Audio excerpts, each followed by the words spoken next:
need to have bureaucrats who have an interest in there being a peace issue or a peace perspective in all the discussions in Cabinet.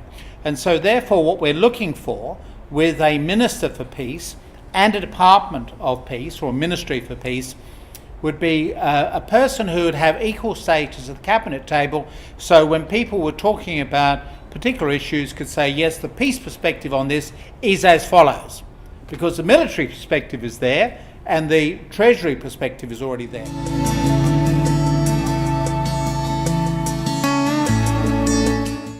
The concept of a Ministry for Peace, Departments of Peace, was not new by any means. But I did something new, is I ran an organised campaign just here in Australia to see if we could not establish a Ministry for Peace. That campaign got a lot of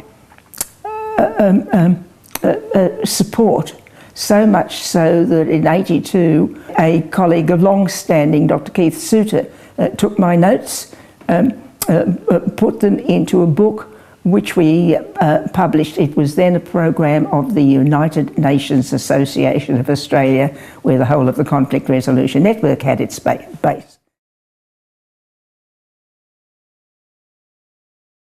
The sort of things she would say, which were, hey, you know, we're human. One of our options is war, but it's not inevitable.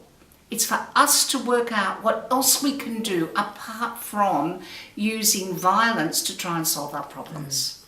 Our whole point was to develop, teach, implement the skills of conflict resolution so that people could learn what alternatives you actually had to armed conflict.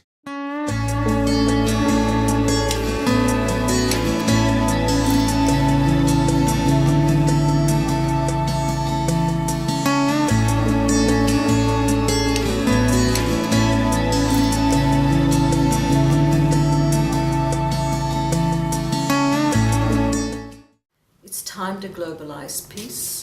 The voice of the peacemakers must be available and listened to by the highest level of decision makers.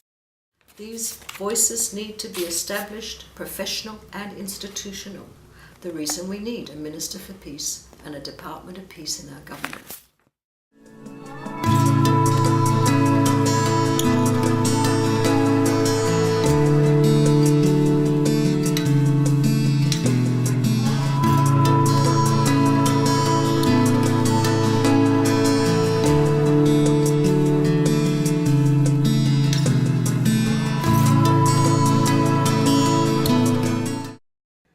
Hello, Youth Peace Ambassadors. How's it going?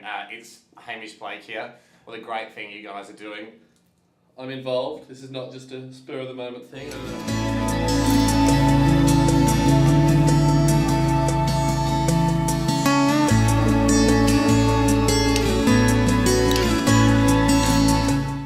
Stella had a lovely thing that she would often say, and I've written it down so that I would deliver it in exactly her words.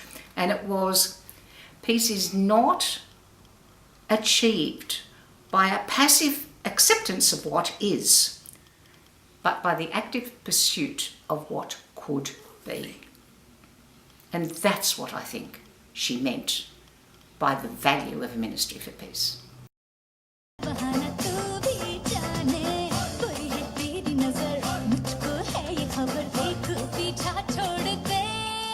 We have to have peace, because without it we can't express who we really are, and we've got to embrace our religion and our cultures. We have to have the freedom to actually do that.